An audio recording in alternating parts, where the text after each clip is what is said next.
මෙහෙමයි දැන් විශේෂයෙන්ම කොවිඩ් වලින් පස්සේ ලෝකයේ දැන් තිබෙන වාතාවරණය ගෝලීය දේශපාලන ආර්ථික වාතාවරණය ඇවිල්ලා අන්ප්‍රෙඩික්ටබල් අනිශ්චිතතාවයක් තියෙන්නේ. ඉතින් අපි ආණ්ඩු ගන්න කලින් නැත්නම් 2019ට කලින් ලෝකයේ කොහොම තිබුණත් 2019න් පස්සේ සහ මේ කොවිඩ් සංගතයෙන් පස්සේ විශේෂයෙන්ම ලෝකය වෙනස් මොහොන කරන් තිබෙන බල දේශපාලනය අනුව නිසා අපිටත් හැඩ ගැහෙන්න වෙනවා.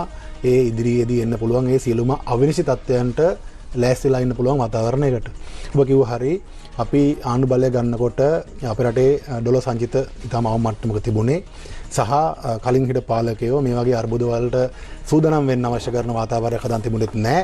ඒ නිසාම තමයි ලෝකෙටම බලපාපු කොවිඩ් සංගතය ආවට පස්සේ ලෝකයේ අනික් රටවල් කොවිඩ් සංගතයෙන් පස්සේ ඇරි නැකිලා දියුණු වෙලා එනකොට අපි ඒකෙන් පස්සේ ආර්ථික අර්බුදයකට වැටෙන්නේ. ඒ වගේ අර්බුද වලට මුහුණ දෙන්න පුළුවන් හොරතු දීමේ හැකියාවක් සහිත ආර්ථිකයක් අපි නිර්මාණය කරන්න තිබිලා නැහැ. නමුත් අපි ඇවිල්ලා මූලික වශයෙන් ආරම්භ කරා අපේ සංචිත නැවත ගොඩනංවන්න වුණා අපිට තිබුණා. ඒතර මේනකොට අපි අර්බුදයෙන් පස්සේ අපේ රටේ තිබුණ වැඩිම සංචිත ප්‍රමාණය අපි දැන් මේ වෙනකොට අත්පත් කරගෙන තිබෙනවා. ඒක ප්‍රමාණවත් නැහැ පිළිගන්නවා. ඒ වගේම තමයි මේ වගේ අර්බුදවලදී විශේෂම වැදගත් වෙන්නේ බලශක්තිය. ඒ බලශක්තිය සුරක්ෂිතතාවට අහුර කරගන්න තමයි අපි පළවෙනි අයවැයෙන්ම මුදල් වෙන් කරගෙන ඔබ මතක් කරා ත්‍රිකුණාමලයේ තෙල් ටැංකි ටික අපිට රජයේ රුජු තීරණ ගැනීමේ හැකියාවක් තිබෙන දැන් තෙල් ටැංකි 21කට පමණයි. එකෙන් 4ක් අපි අලුත් වැඩියා කරන්න තීරණය කරලා දැන් එකෙන් 2ක් අලුත් වැඩියා කරලා ඉවරයි. ඉතුරු 2 අලුත් වැඩියා කරමින් තියෙන්නේ.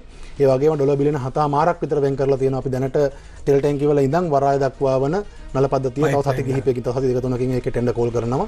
ඒතකොට ඊට අමතරව ඔය කොළොන්නාවේ තෙල් ටැංකි 8කට විනාශ වෙච්ච ගින්න විනාශ වෙච්ච ටැංකි දෙකකුත් එක්ක තවත් අලුතෙන් 6ක් එක්ක දාඩිත අපුල් කරන්න මේ වගේ අපේ පිරිපහදුවල සහ ඉන්ධන ගබඩා කරගැනීමේ හැකියාව වර්ධනය කරගන්න මතන් දෙගුණයකින් 100%කින් වැඩි කරගන්න අවශ්‍ය මූලික පියවර ටික මුදල් වෙන් කරලා ඒ අලුත් වැඩියා කටයුතු යනවා ටෙන්ඩර් කෝල් කරලා ටෙන්ඩර් කරලා තියෙනවා. ඉස්සරහට ගෑස් සිංගයක් එන්න ඉඩකඩ තියෙනවා නේද? මොකද දැන් කටාර් වල මහා පරිමාණයේ ගෑස් සැපයුම් මධ්‍යස්ථානට ගැහුවා.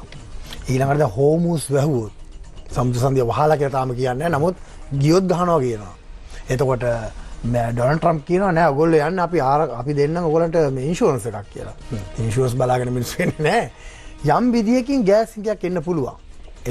මේ සම්භාවිතාවක් තියෙනවා. නෑ ගෑස් සිංගයක් සලස්මත් තියෙනවා. ගෑස් සිංගයක් විතරක් නෙමෙයි. දැන් ලෝකයේ මේ තියෙන අංශ තත්ත්වයත් එක්ක ගෑස් සිංගයක් එන්න පුළුවන්. මොකද කොහමද දැන් යුද්ධ එන්න කලින් ගෑස් සිංගයක් තිබ්බා. තෙල් අර්බුදයක් එන්න පුළුවන්. භාණ්ඩ මිල වැඩි වෙන්න පුළුවන්. සංචාරක එන්න නැති වෙන්න පුළුවන් අපිට.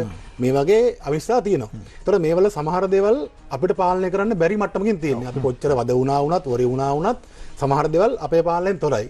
හැබැයි අපිට පාලනය කරන්න පුළුවන් දේවල් තියෙනවා. ඒ තමයි අපිට අපේ ඩොලර් සංචිතය අපි ස්ථාවර තියාගන්න එක. මොකද කලින් අපි තෙල් පෝලිං ඇති වුණේ, ගෑස් පෝලිං ඇති වුණේ ලෝකයේ අර්බුදයක් තිබ්බ නිසාම නෙමෙයි.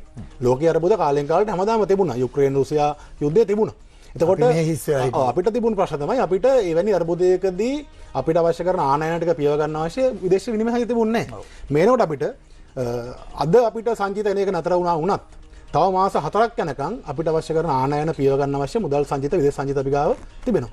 ඒ නිසා ලෝකයේ මොන වගේ අර්බුදයක් ආවත් ඒකෙදි අපිට පාලනය කරන්න පුළුවන් කොන්දේසි ඇතුලේ අපි අපේ ශක්තිමත් භාවය අපේ ස්ථාර භාවය අපිට දැන් කරන්න පුළුවන් උපරිම මට්ටමට අපි හදාගෙන තිබෙනවා මේ වෙනකොට. හැබැයි සමහර කාරණා අපිට මුළු ලෝකයේ තියෙන බල දේශපාලනය අනුව සමහර කාරණා අපිට පාලනය කරන්න බැරි කාරණා තියෙන්න පුළුවන්. කුෂාන් මම ඔබට යමු වෙනවා. එතකොට මේ කියන